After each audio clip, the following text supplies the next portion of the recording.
Good morning, Nigeria, and welcome. This is Enterprise Morning, reaching you from Enterprise Television. I am Henry Igwebiki.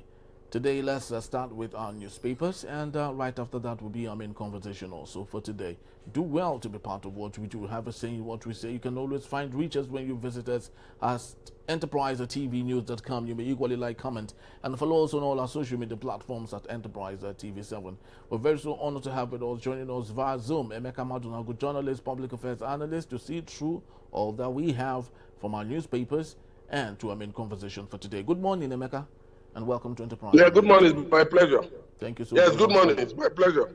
Thank you so very much for your time. So let's start with the Punch newspaper for today. We have FS Reserve hits 42 billion, highest in 6 years. And flood disaster, states intensify action as 232 die, 121,000 displaced. We equally have Dolphins dedicate Zenith Bank title win to late Abodiri. And we have Fubara consults Tinubu on Rivers peace sustenance. NBS announces 4.23% economic growth. Labor differ. Emeka, let's look to the matter of Fubara consulting Tinubu on Rivers peace sustenance. Have we seen enough of Fubara at this point? Because I would love to believe he had totally forgotten that he is the governor of a sovereign state that is autonomous from the federal government. Why would we see a Fubara who is now running every now and then to Tinubu for issues that he would have readily taken care of in his state? Well, thank you very much. It's the unfortunate politics we have in Nigeria, the odd kind of politics where the center is so strong that the governors are more or less like mayor vassals. Heads of department to an overbearing, will I call it a managing director? So that is the sad thing where we find ourselves. But I think Fubara, we just try to play safe. Just trying to play safe, knowing that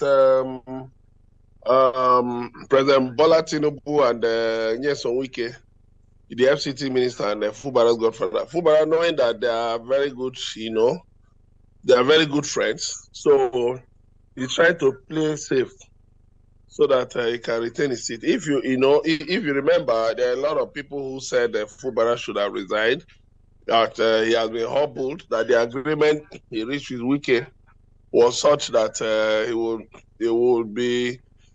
he will not have a wide-ranging parts and all of that. But the man has chosen to stay on. So, if he feels, okay to reach out to Tinubu, well, it's okay. It's the kind of federalism we are running, where a governor has to run to the president every time. You don't find this in other countries. In the United States, do you see governors? You don't see governors and the president exchanging words. Do you see governors running to the president, for anything? But it's sad. It's sad, and I hope our democracy one day will, grow higher than all this pettiness. Thank you.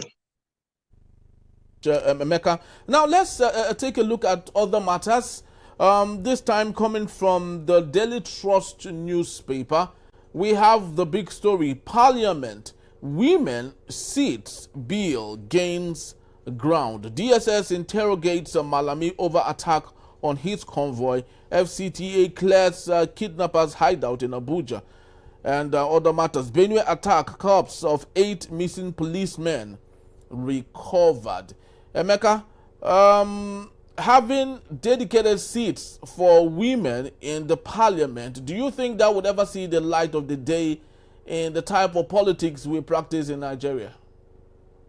Yeah, why not? It should. We have the Beijing Declaration, affirmative action, that 30% of seats, in the political sphere should be dedicated to women. That is empowerment.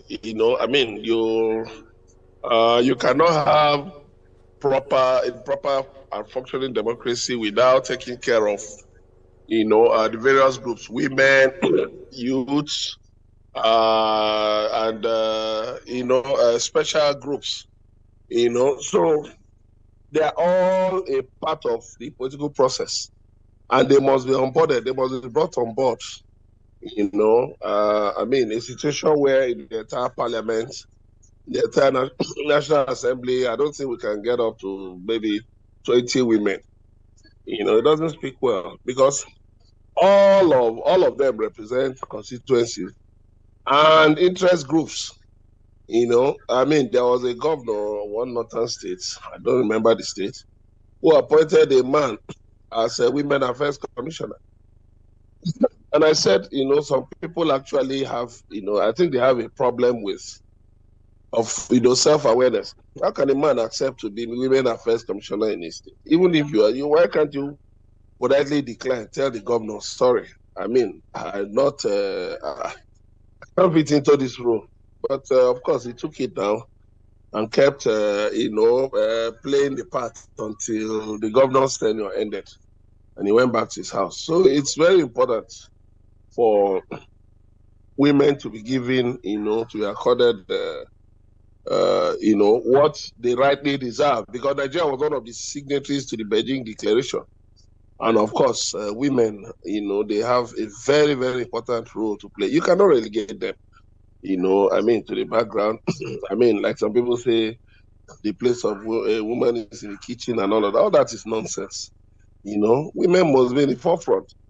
They should be there, because, they understand that there are issues they can handle better than men. And if you look at it generally, excuse me, in the corporate world, for instance, you can see women, the ascendancy of women, across Nigeria, running banks, running corporate organizations. Look at even in terms of business, people who have run empowerment schemes, who have interacted with some of them, and they said that when you look at the rates of women when you look at people who borrow money and return between men and women, that you have a high recovery rate from women. Women, easily return loans, more than men. So I think, women should be given a pride of place, so that it will help us, so that we can better address issues, so that we can have a better understanding, a more nuanced, balanced understanding of our issues. Thank you.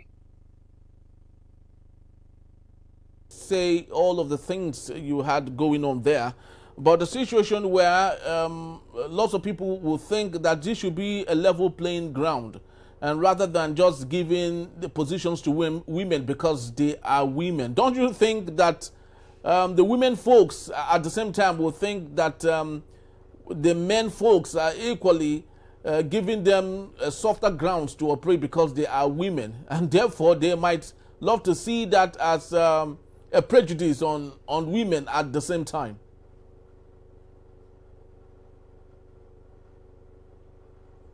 Emeka, are you there? Hello, Emeka, are you there? Okay, I think we have a little bit of glitch there, and I was basically trying to ask Emeka, regarding what lots of men would have thought, that this should be an ample playing ground for everyone, no matter the gender you come from, to do the needful, and of course have a level playing ground where everyone can competitively vie for positions, rather than leaving a particular sport or some sports for women folks, which at the same time is not gender equality. The truth remains, no matter how you try to play the women thing, there's definitely going to be a place in the minds of people who will think, yes, you are giving us the opportunity to serve, but at the same time you are infusing into our equality as women. There should be a level playing ground for everyone to to jostle and do what they have to do. And that was the question I really wanted to ask Emeka. If giving women the opportunity to serve is not at the same time stepping on their equality as women. Emeka, are you there?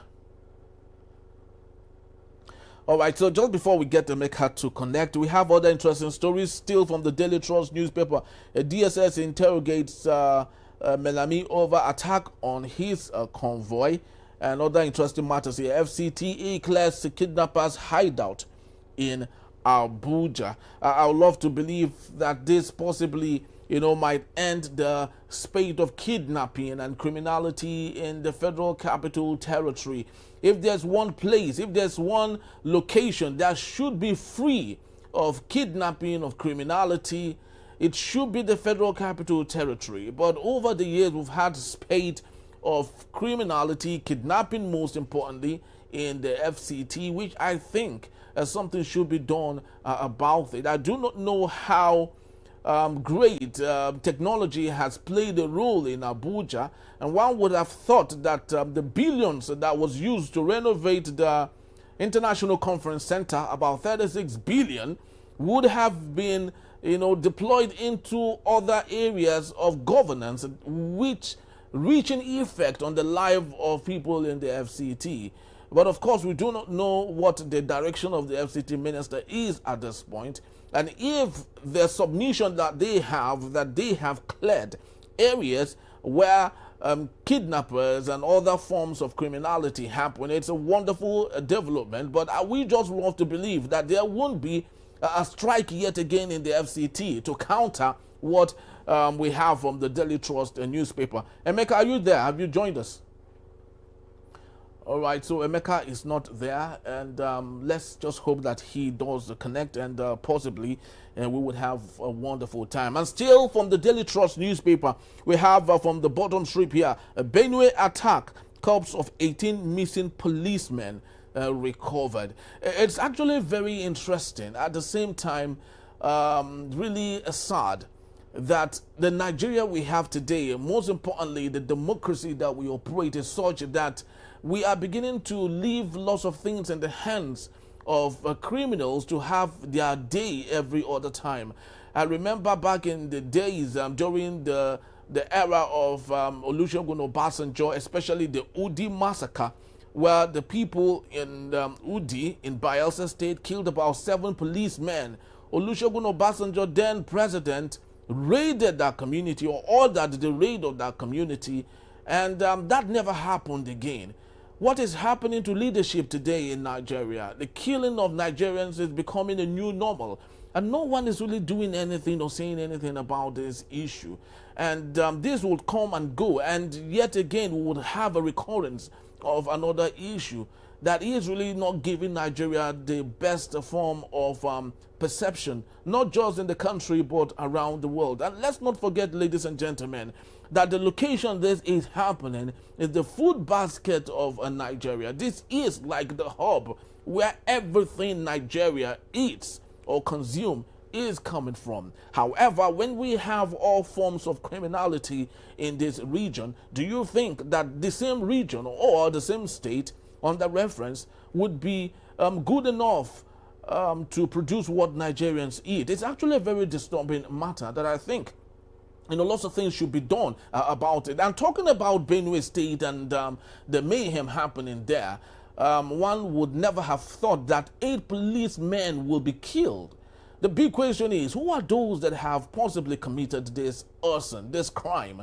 Could it be the killer herdsmen, or could it be people from the community? Of course, it's still an ongoing story, which will fleshing out to a discovery of who had committed this crime. But I think it's very important that we do not allow this slide yet again, because if the lives of the Nigerian police personnel would be taken or will be flushed out of the system, then it's a growing problem. Emeka, are you there? Have you joined us? Emeka, are you there now? I'm here. Sorry. Yes, right. I'm here. All right, beautiful. So I was saying that, yes, I'm here.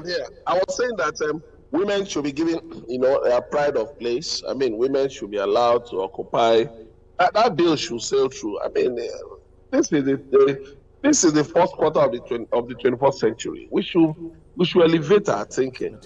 All those archaic idea that women belong in the kitchen, Like former President Muhammad Buhari said, that is where it belongs in the other room. All that is Arab nonsense. That's nonsense.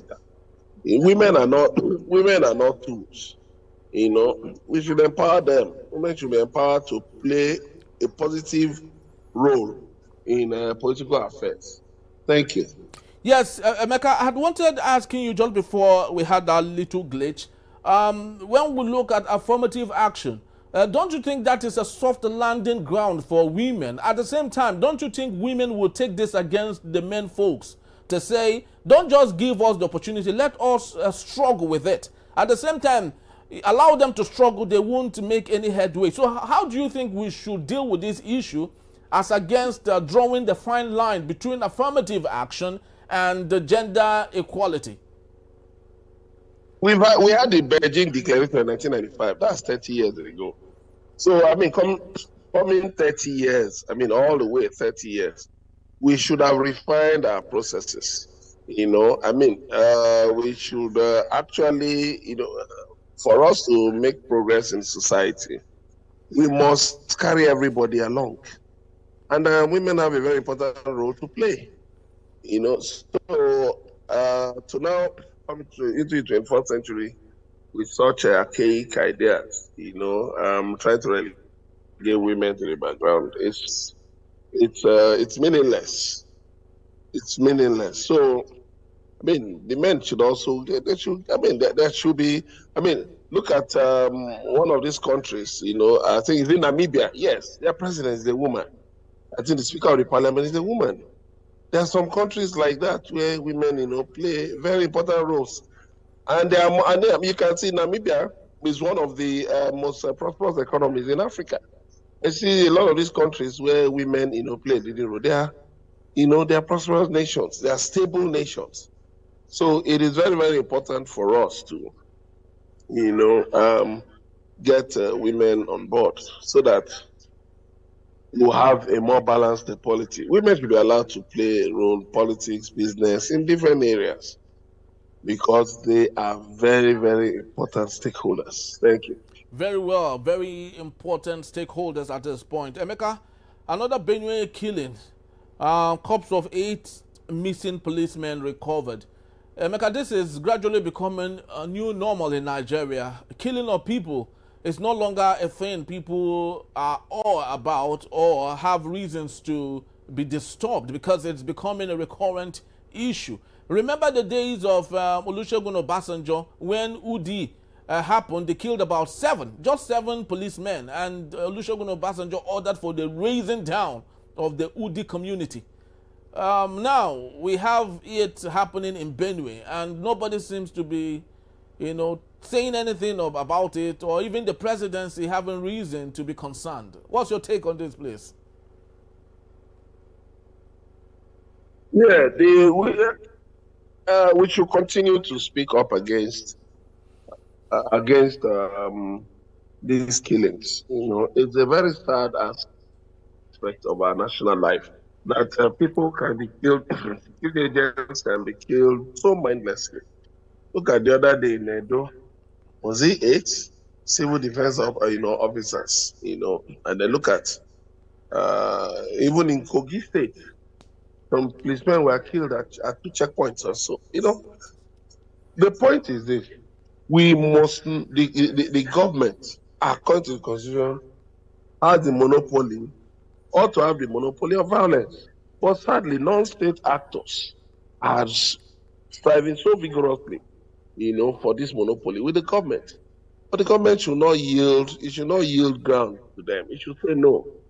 No. There is just one government, and we cannot have non-state actors, taking lives, killing people, kidnapping people, and all of that. And it's the idea. Government has the responsibility, according to the Constitution, to ensure the safety and the well-being of the people.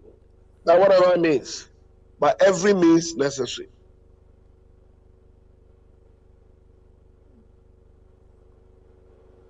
President Goodluck Jonathan, President Goodluck Jonathan, he employed mercenaries. He employed mercenaries from South Africa. and they flushed out Boko Haram within 6 weeks. They flushed them out from parts of the north they were occupying. So if President Bola Tinubu feels that the Nigerian army needs some help, yeah, let him. I mean, it is within his prerogative to discuss with the National Assembly leadership to see how they can bring in, maybe bring in these private military contractors, because we cannot continue to bury our heads in the sand. Tantita Security Services, being run by government, Ekpemukolo, aka Tampolo, is a private military contractor. So if we can employ a private military contractor to guard the pipelines in the Niger Delta, I mean, and there are people also doing some pipeline security work at different levels in the Niger Delta. So then you have vigilantes here and there. Why can't we engage, more of them? Where we know that the goal is to make society more secure. The Nigerian army will always fight in a conventional way, in a kinetic approach, rather. But we need to adopt non-kinetic approaches, unconventional, because the people you are fighting, they adopt unconventional means, against you. And we cannot continue to pretend that all is well. Whatever it takes, let the president, take stern action. Let the president take stern action, to secure the nation, to stop this bloodletting, so that we can have a more secure policy. Thank you. All right, Emeka, from there, let's move on to the Guardian newspaper yet again. And still on that particular story that we had just, talked about, we have yet again, gunmen kill Benue APC chieftain, abduct district head in Plateau State. And still we have Rivers stakeholders call for probe of about 6 months administration. Natasha's trial stalls as women group petition United Nations. Emeka, ironically, the same story or on the same headline or front page of the Guardian newspaper, while women group petition the trial of Natasha at the United Nations, we have a constitutional alteration. Tinubu Akpabio Ibas declares support for women's reserved seats bill. Emeka, is Akpabio not being contradictory at this point? Is that not hypocrisy? You have an issue with a woman, your colleague. There are about 4 of them. She's just one among that 4. And yet you are campaigning for seats to be reserved for women. Is it not supposed to lead by example at this point? Godswill Akpabio. Well, it's very sad that Godswill Akpabio has allowed himself to get entangled in unnecessary dirty politics. Ubara, who had just returned from an illegal suspension, he has been allowed to return to office. President Bola Tinubu said there are 40 cases in court, but that didn't stop his resumption. But so what is Akpabio really out for? Because with the way he and his supporters in the National Assembly are acting, it seems that there is something much more than what we are seeing. We should not allow the National Assembly to be desecrated. It is very sad that you are pushing for a reserved seat for women. Doesn't mean you are going to bring them to come and be making tea or making toast bread for you, or just answering yes sir, yes sir. No. We had a female speaker, Patricia Ite, and I look forward to when we'll have a female Senate president, a female speaker, it was a female president. We've had a acting female governor in Anambra State. I look forward to when we'll have more female governors, more female speakers of the state houses of assembly. If we can have women controlling banks with capital, with capital holdings running to billions.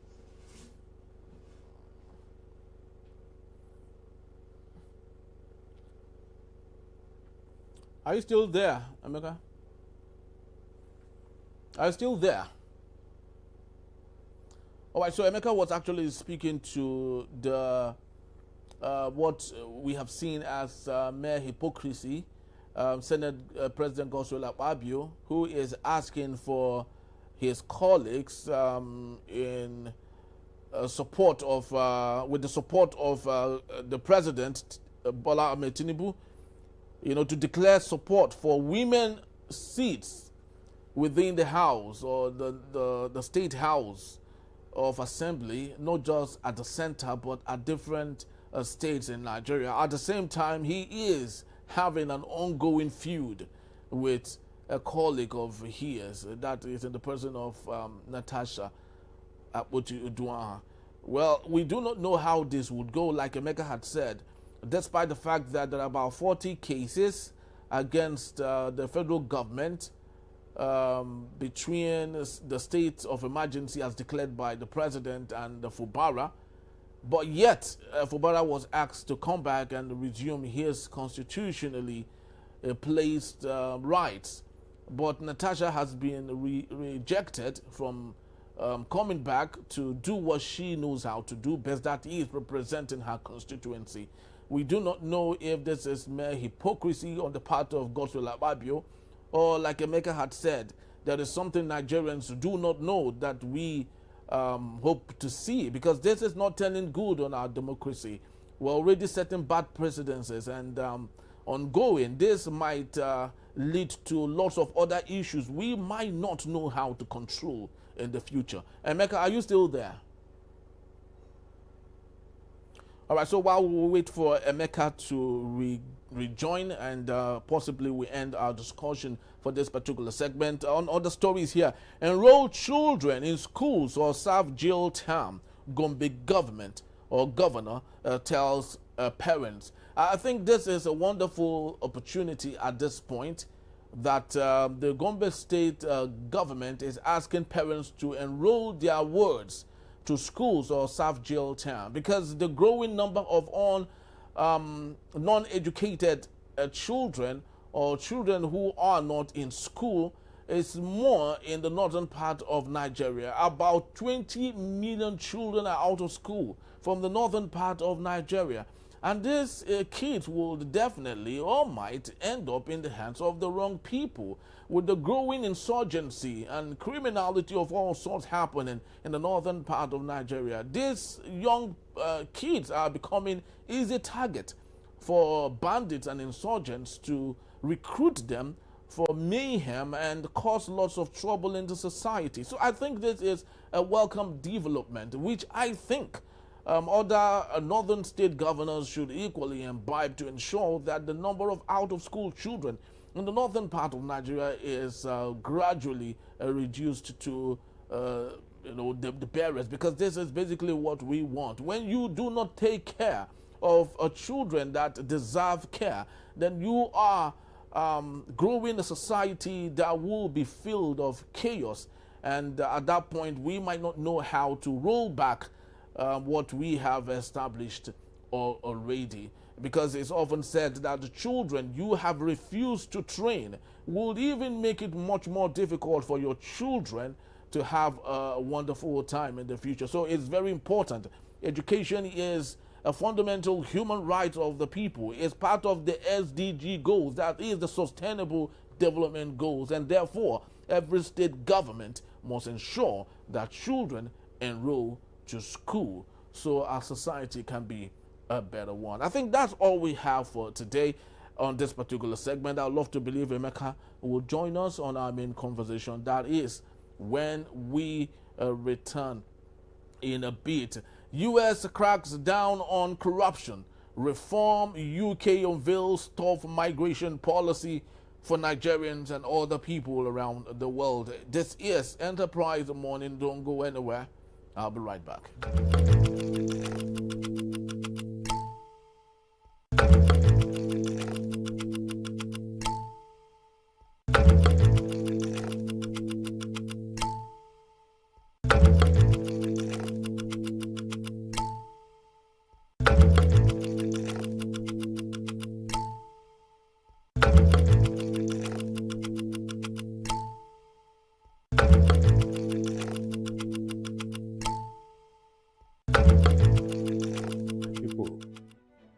The elections are around the corner. Before you know it, it will be 2027. But before then, for you to partake in the election, you must have your voter's card. And for you to have your voter's card, you must register. INEC has rolled out the drums. We call this program Continuous Voters Registration.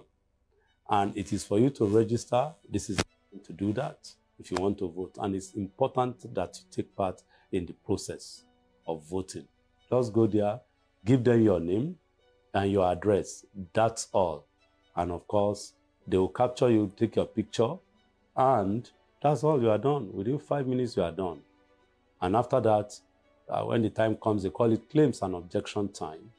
That's when you look at it. They will paste all the results or the names of those that have registered all over the places. You will go to the place you register, check your name that is well spelled, and the information you've given them correct. And that's all. After some time again, they will tell you that your voter's card is ready. You go and pick it. That is all. Be a good Nigerian citizen. Partake in the process, because it's a duty imposed on you by Section 23 of the 1999 Constitution as a good citizen. And you will be better off by voting, because you have your mind that, yes, you voted right. I'm Wale Ogunade, constitutional lawyer, human rights activist, and President, Voters Awareness Initiative. Thank you. The highly anticipated book titled Citizen Jones Selected Prologues is finally here. This explosive new book takes you on a journey through the finest writing of the ace journalist and broadcaster that will leave you inspired and informed. Citizen Jones Selected Prologues of Volume 1 now available. Get your copy now. For details, contact 0706 9637 935 or send an email to enterprisetv@gmail.com. Citizen Jones Selected Prologues, a classical compendium of compelling arguments. The punching of jurors. In the hallowed halls of justice, where echoes of truth intertwine with whispers of despair, there stands Jumoke Alawode James, a radiant figure sculpted by the universe, with a beauty akin to a stallion galloping through fields of reckoning. Clad in the armor of eloquence, her voice pierces the thick veil of complacency, unraveling cases that cradle the very essence of Nigeria's collective agony. She stands a sentinel over a nation laid bare, beckoning it to rise from the ashes of its own dissolution, crying out for a redemption that dances just beyond reach. Next emerges Evans Ufeli, a sage with a heart that beats in harmony with the rhythm of justice, an advocate driven by a fervent dream of egalitarian dawn. Each week, he unfolds a scroll of cases bestowed upon him by the wise rabbi, a craft woven with threads of profound thought and searing urgency. His lamentation for the plight of the people rises like a haunting melody, reverberating through a land where self-inflicted wounds twist the tendrils of allegiance into knots of a servitude, traded for nothing more than a pittance, a morsel of bread amidst the hunger of the soul. Then strides forth Emeka Madunagu, a linguistic maestro, armed with knowledge as dense as the forest, each word a carefully sharpened arrow aimed at the heart of injustice. He ventures onto this hallowed platform armed with solutions, a veritable panacea for the ail of his compatriots. Emeka unyielding locks eyes with the elite, unflinching in his resolve as he speaks truth to power with the fervor of a modern-day prophet. He advocates for a class suicide, a radical act of severance from the vines of greed that choke the very life of Nigeria, prescribing this sacrificial rite as the only balm for the nation's festering wounds. Now, We bear witness to Innocent Aduluba, a custodian of integrity, where honesty flows like a river untainted. His edges of sacred truth is fortified by the solid foundation of reason, delivering a symphony of clarity that dances gracefully along the socio-cultural spectrum. Innocent, an oracle of the common people, channels their pulse, imbibing the essence of their struggles and transforming them into the language of the streets. His enlightenment becomes a lantern, guiding those lost in the shadow, illuminating pathways once obscured as he breathes life into the collective consciousness. Henry Igwebike stands as a watchdog, a vigilant watcher of the tempest that permeates the fabric of Nigeria, a land once resplendent with the vibrancy of hope, now adrift in the murky waters of uncertainty. With a heart heavy, yet buoyed by fate, he ponders the fate of this great vessel, once sailed by the spirits of unity and promise, now battered by the storms of discord and strife. What port shall it find amidst the turmoil? Where does the compass of its destiny truly point? As waves of cynicism crash against its hull, as the sirens of turmoil sing lullabies of disillusion. In this pantheon of jurors, each voice rings out a chorus, weaving the fabric of a new Nigeria. Sit, relax, and enjoy the show. The middleman of jurors.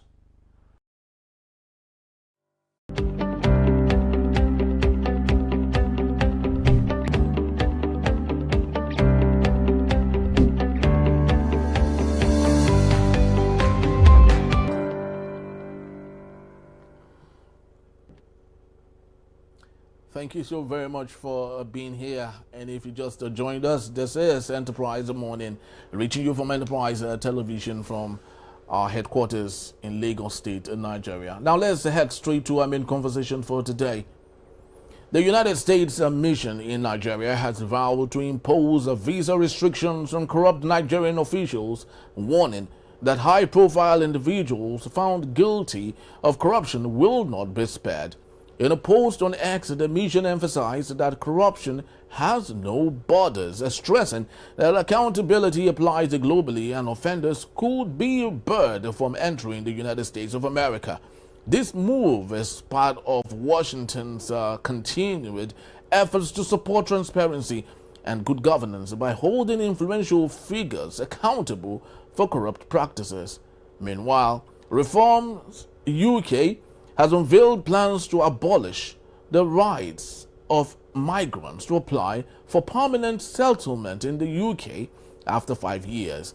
If the party wins the next election, instead, migrants would have to reapply for visas every 5 years under tougher conditions, including higher salary thresholds and stricter English requirements, effectively scrapping indefinite leave to remain.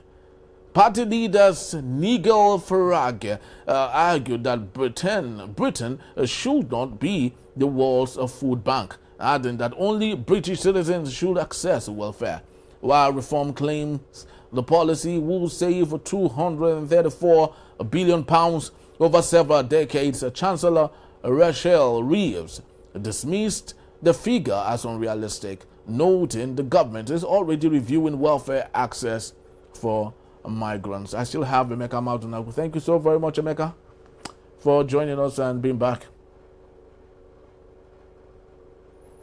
Emeka, are you here with us? Thank you so very much for I'm here. on. All right, beautiful. Yeah. Emeka, what's your take on this latest migration policies of the United States and the UK government, especially for our leaders, our very corrupt leaders who think that money is everything and that with their money, they can buy access to opportunities in other countries around the world?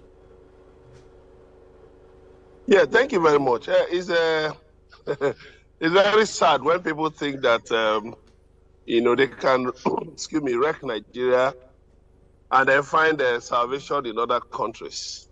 It's sad. Just like you find the situation of governors who cannot steer their states, and they go and stay in Abuja. They stay in Abuja. They govern their states from Abuja. That's the highest rare form of irresponsibility. Yes, the U.S. mission is right to have said that it will back corrupt, high-profile individuals. Yes, and they said that it was in response to a petition, filed against the FCT minister yesterday weekend by activist Omoyele Sowore. Yes. Of course, Wike has not denied. He has actually confirmed that his family has some properties in Florida. He claims that his wife, who is a justice of the Court of Appeal of Nigeria, that they have American citizenship, so that they transfer their properties to his children. I mean, that says a lot. A Court of Appeal justice who also holds a dual citizenship. That tells you about where such a person's loyalty lies. But that's not the topic of discussion for today. The issue is that the U.S. mission has rightly responded because, sadly, Western nations are complicit in the looting of Nigeria. They've been complicit since, independence, in the looting of Nigeria, of Nigerian treasury. They give, they give sanctuary to criminals, to looters. To keep their funds, and then to also hibernate it, stay in their countries, which is not right. There are several conventions. The Organization of European Cooperation and Development, OECD, it has an anti-corruption convention. There is the European Union Convention. There's the United Nations Convention. Then we have the AU, I think the AU Convention on Corruption, and if we were to observe these things, clearly, if we're not observing these things in the breach, I believe corruption would have gone down significantly in Nigeria. The Abacha loot ought to have taught the West, over $5 billion, ought to have taught the West a big lesson that you cannot continue to encourage, the pillaging of Africa, and then you turn around to say that Africans are backward, that Africans are lazy, and all of that. All this money being, stolen and looted abroad, money that are meant, for public services, for public works that should fix roads, fix hospitals, fix schools, and take care of the security services, and all of that. So now, when you take this money, put in your, the money is put in your banks, you lend this money to your big corporation, and then you come back to tell us that your economies are doing better. You are just bloody hypocrites. It's nothing more than that. The West is the biggest enabler of corruption worldwide. The United States, European nations, and then nations in the East, some nations in the East. So it is really shameful that despite pretensions, to the contrary, they continue to, encourage, they continue to encourage corruption. They continue to encourage looting. So it is salary development. The United States has said it will deny them visa. It's not just denying them visa. Place sanctions on them. Whatever properties they own in your country, seize those properties.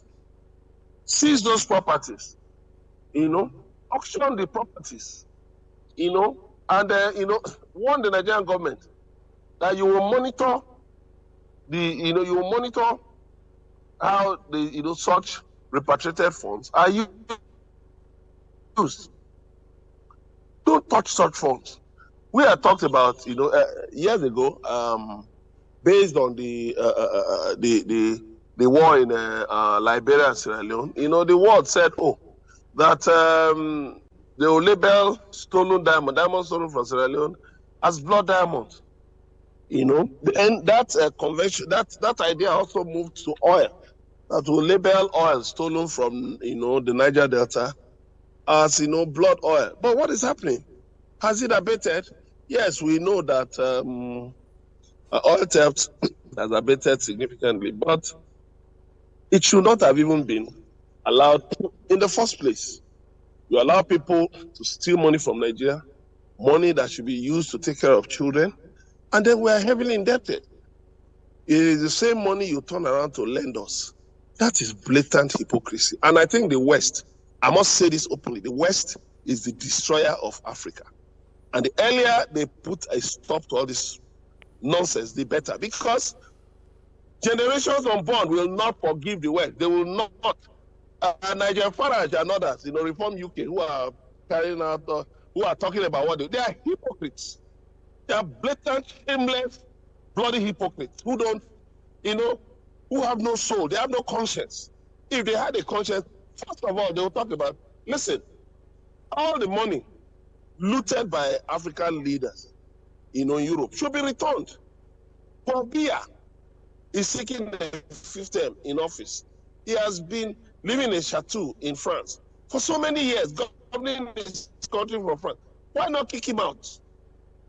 Why not kick him out? Huh? Look at Nigeria. You are telling me that, look, let me tell you. Was it last week or the other week when Immigration and Customs Enforcement, ICE agents in the United States, went to a construction site somewhere in the US? Somebody gave them a false tip that they were illegal immigrants. Meanwhile, these are South Koreans brought from their country to, by a South Korean investor to come and work, in a factory they were setting up, And now when they went there and they were, making so much noise, the South Koreans said, no, we're ready to go. We're ready to go. We want to go back to our country. We love our country. But can that be said of Nigerians, of Africans? The same Africans who who embark on tortuous, dangerous journeys across the Sahara, across the Mediterranean to get to Europe. I think this joke has gone on for too long. There must be a seismic shift. There must be a change in attitude. I must say it clearly. The West, they are thieves. I say clearly, they are thieves. Forget all these things that Donald Trump and others are doing. They should first of all address corruption in Africa because they are enabling theft. They are enabling armed robbery. And they are accomplices. So when Nigel Farage says such nonsense, he should tell us what contribution immigrants have made to the British economy. Vis-a-vis the contribution that the people he's trying to make, into a superior race, what contributions they have made to the economy of the United Kingdom. If you remove immigrants, the British economy will collapse today. If you remove immigrants, like he's saying that they will remove up to 1 million immigrants, the British economy will collapse. Yes, it's the same thing with the American economy. Many farms now are empty because there are no immigrants to work on those farms. So when all these leaders just to pander to nationalist sentiments because they want to win the elections, they say things that are not realistic. Of course, along the line it will backfire. It will backfire on them. You can now see, okay, President Donald Trump of the United States introduced $100,000 fee, for the H-1B visa for professionals. But China now has brought out a K-1 visa, which is even much more cheaper and offers better benefits for migrant workers. So you can even see that the West is even so confused. They're actually losing out on the plot. But they keep accusing China of copying their products, of devaluing its currency to tilt global trade in its favor. But why won't China do that? Why won't they do that? So I think, yes, it is very important when we talk about visas, but beyond visas, you should help to save Africa. A lot of the professionals, Nigerian professionals abroad, actually prefer to be at home. They prefer to be back home. Because life abroad is not easy. You just keep working and working while the government is just sucking your revenue, your resources. You don't even have a family life. Many marriages have collapsed. Marriages of immigrants have collapsed. Homes collapsed. So, I mean, but you don't, but that's not the case back home, you know, because at least you see how closely knit families, you know. So where the couple, you know, are so busy, you find family members, you know, grandfathers, grandmothers, uncles, aunties, you know, family members who can, step in and help to take care of the children and all of that. But the situation is not that like that abroad. So beyond just talking about denying visas, there should be sanctions. Seize all these properties and repatriate the money to Nigeria. And then those officials, prevent them from coming to ban them totally from coming to your country. If their children are abroad, deport them, send their children away. You can revoke their citizenship. You can revoke their citizenship. Because we're in a crisis situation in Nigeria. It's not a joke. We're in a crisis situation. How can we be borrowing up to almost 100 trillion naira when the money that has been stolen by public officials can actually, you know, is actually much, much more than what we are borrowing? It is unacceptable. We must say enough is enough. Thank you. Very well, Emeka. You actually, you know, had your day on that particular, you know, submission. You've cleared the air. You've really constructed and deconstructed everything on that particular matter, on how that the West had been, you know, complicit over the years, even before the transatlantic era. Pre and post, it's always been the same thing for the West. But at the same time, how much of the blame do you think we should give the West when our own people are the ones offering them the opportunity for them to steal from us? A very good example here, a very classical one. President Bola Ahmed Tinubu just ended his 10-day visit to France and the UK. Of course, he had to cut that short. He would have allowed it roll to about 10 days. He had to cut that short for whatever reason that he had on there. But a situation where our leaders prefer to go to these Western countries for medical aid, for vacation and relaxation, rather than their own. How much of blame do you think we should be giving the West at this point, knowing that we are the ones offering them the opportunity to fleece us of lots of things?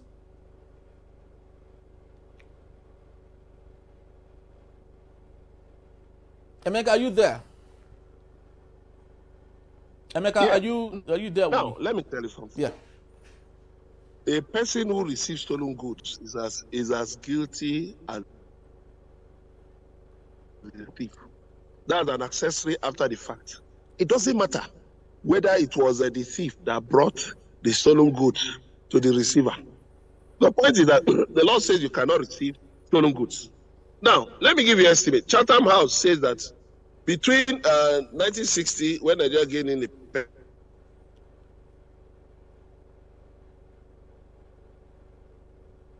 independence, and now, you know, I mean, the dollars have been stolen from Nigeria.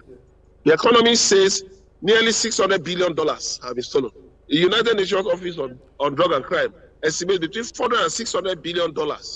So in other words, between $582 billion and $600 billion have been stolen from Nigeria since independence. Let me tell you what that translates into. That translates into, you know, that translates into trillions, you know, trillions of naira. You know, that translates into trillions of naira. Do you know how much have we borrowed? This year, we have borrowed over, if you look at the Chatham House estimates, honestly, I just feel like fainting here. You know, the Chatham House estimate, I don't know how to begin to count it. When I say 931 trillion have been stolen. The economists estimate 960 trillion. The estimate by GABA, an anti-corruption agency, global agency, talks about 150 trillion. So when you have 960 trillion, what is after trillion? Is it not zillion? Yes. So you can imagine. So Nigeria's wealth has been used to develop the so-called developed nations. Honestly, these people are thieves. They are thieves. Out of that money, how much has been recovered? You know, I mean, just about $633.8 million. Then 9.709 million pounds out of all these trillions you're seeing. Now, how much is Nigeria currently? Owing just a bit. Just about maybe up to about 100 trillion. If I'm right, 449.39 trillion naira. That's about $97 billion as at March 31, 2025. And we are talking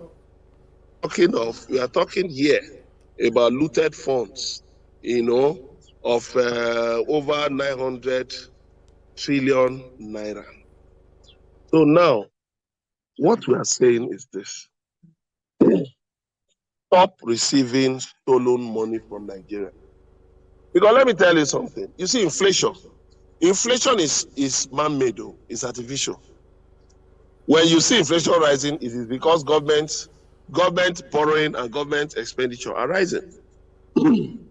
Government cannot match expenditure, with funds publicly generated within the system. So the government has to borrow. And that's why inflation spiked. Our inflation now is about 22%. Of course, that tells you the story of how badly this country has been managed. Under Abacha, Sani Abacha, inflation went to 76%. So whenever you see inflation rising, it is just clear that the government has been borrowing to meet, has been borrowing for public spending. And so in doing so, it has to devalue. So when I see people make some comparisons, I just laugh. You don't understand basic economics, and it's very, very simple. Inflation is artificial. It's man-made. It is not as a result. Those old theories. More money chasing a few goods. It's not about Nigeria. Many Nigerians cannot even afford a decent meal. So where is the more money chasing? Okay, we say prices of food items are dropping. Well, how many people have been able to buy it? Have been able to afford them? Purchasing power has dropped. So there's very little the naira you have in your pocket can buy. Even if you earn 1 million naira every month, you are basically poor.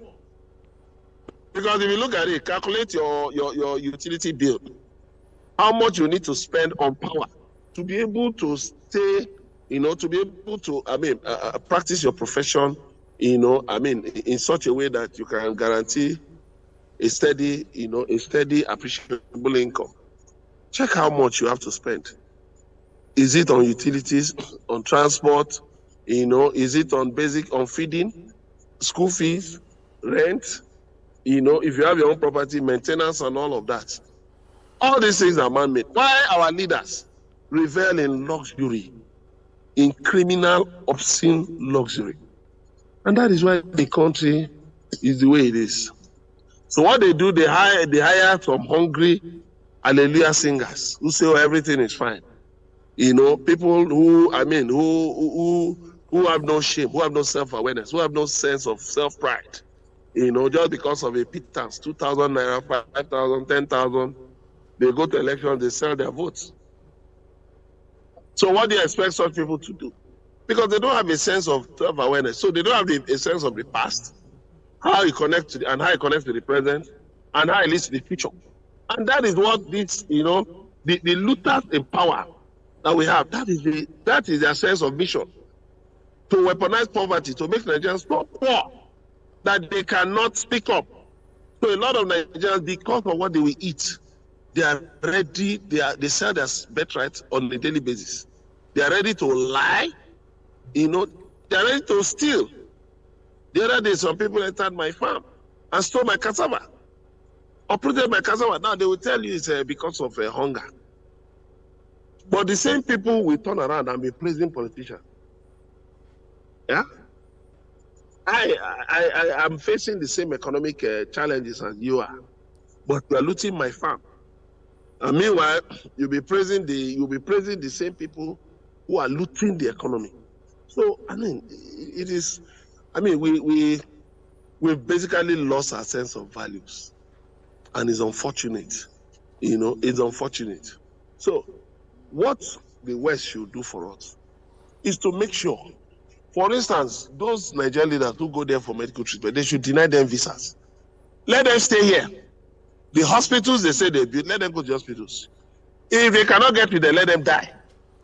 We'll be better off not having such criminals defend this country. Let them die. It has come to a drastic period where we must begin to take drastic actions. Because drastic measures, drastic problems need drastic solutions. Don't give them access. Look at the London clinic in London. If you look at the long list of Nigerian former leaders, name it, politicians, civil servants who have patronized the London clinic.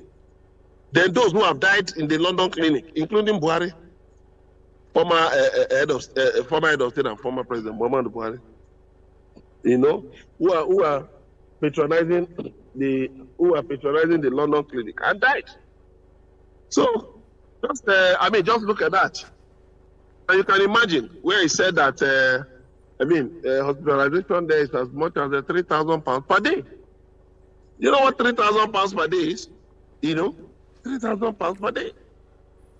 So that should be is that not 60 million naira or something per day? And we can't pay a decent minimum wage. We're paying people 70,000 naira minimum wage. So what we need is that the West should say no more. Don't come here any longer. Stay in your hospital. Patronize your own hospitals. The West should help us to put an end to medical tourism. If they like, they can bring the doctors to Nigeria. Of course, they know very one day the people will rise against them because they will not be able to cope. The doctors will also be afraid that one day they could face the anger of the people, the wrath of the people. Now, when they see that the West no longer gives them sanctuary, they'll be forced to come back and fix the nation. And in that way, look, let me tell you, many Nigerians living in Western nations will come back. They're ready to return. They're not having a good time. The only thing is just because our leaders devalued the Naira by more than 1,000%. Let me tell you, in the 70s, in the 80s, what was the exchange rate? What was the exchange rate? It was actually 75 Naira to $1. In the 70s, 75 Naira to $1. It was parity, 1 Naira to $1, to £1. What happened? Because our leaders already devalued the Naira so that they could be borrowing, and looting the money at the same time. Well, where is it taking them? Which of them is living in comfortable retirement? They keep running from one hospital to the other, from one spiritual home to the other, from one religious leader to the other for prayers, because they are under a curse. They are being chased by the evil, by the wickedness of their past. And those in office now are not even thinking. They're not even thinking. Where we have leaders people who go into office just to steal, just to loot. What do we do about it? The criminality in the system, And you see there are ordinary Nigerians who are benefiting from it. So they will always defend, help them to deflect attention from their criminality. But we must say, no, enough is enough. You are defending them because you are a criminal, because you are benefiting from their criminality. If not, you will not be defending them. So we must say enough is enough. We must speak up. They don't want us to speak up, but we must speak up. Thank you. Very true, Emeka. It's important that we speak up and call a spade and nip the problem right in the bud, so as we can, of course, enjoy a very fruitful Nigeria. But how much of listening do you think the West will do at this point, knowing that Donald J. Trump is still selling his gold card visa for $5 million, which is ticket to the so-called American dream at this point. And $5 million, I cannot afford it. Lots of Nigerians cannot afford it. The only people that can afford it are still the same corrupt politicians who would readily take money meant for drainages, take money meant for boreholes, take money meant for primary health care centers and educational facilities, and use that to buy Donald J. Trump's gold card visa for $5 million. So who is deceiving who at this point? It's a very big problem. Thank you so very much. Can I tell you something quickly? Please we do, don't America. need the American dream. Yeah. The American dream is for Americans. Let me have my Nigerian dream. I want my Nigerian dream. Look, let me tell you something. I've had opportunities, to relocate. In 1997, the ambassador of a Western nation, during Abacha's time, offered me sanctuary in his country. Ambassador of Belgium to Nigeria. Yes, in 1997. I did an interview with him, and he said that if I was having any issues, if my life was threatened, he would arrange for me to leave the country, to go to Belgium. But I said, no, thank you. I've had opportunities to relocate. I've been abroad, but I refuse to stay abroad because, look, I prefer the Nigerian dream. I enjoy my country. I want, to actualize my dreams majorly in my country. And so let Donald Trump sell whatever he wants to sell for whatever amount. Let me also make my country, let's make our country, let's set our country well, let's fix our country. We will find out that people will also want to pay millions of dollars to get Nigerian citizenship. It's just basic. Thank you. Thank you so very much, Emeka. I think we have to leave it at this particular point, and we hope for better days, and equally use this opportunity to beg our leaders, our political leaders, before election, prior to different circles of election. They will tell us they have the answers. They will tell us they are the best fit. They will tell us that it is their turn to govern, to rule, because according to them, they have the antidote to Nigeria's many problems. But when given the opportunity, they are the first to relocate for vacations, for healthcare maintenance, and all whatnot in different parts of the world, which still begs the question, if really these people are truly patriotic Nigerians that are ready to lead a country like ours. God bless Nigeria. I love to believe that things will get better because of... satirically, it's been said that God is a Nigerian with a green passport, so he would never allow anything happen to a great country like he is. Emeka, thank you for your time. We truly do appreciate you. And that's just about the time we have, people. We'd love to say thank you. Please do well to follow us. You can find us at enterprisetvnews.com. You may equally like, comment, and follow us on all our social media platforms at Enterprise TV7. I am Henry Gwibike. Thank you for watching. We'll see you tomorrow, bright and early. Bye-bye from us.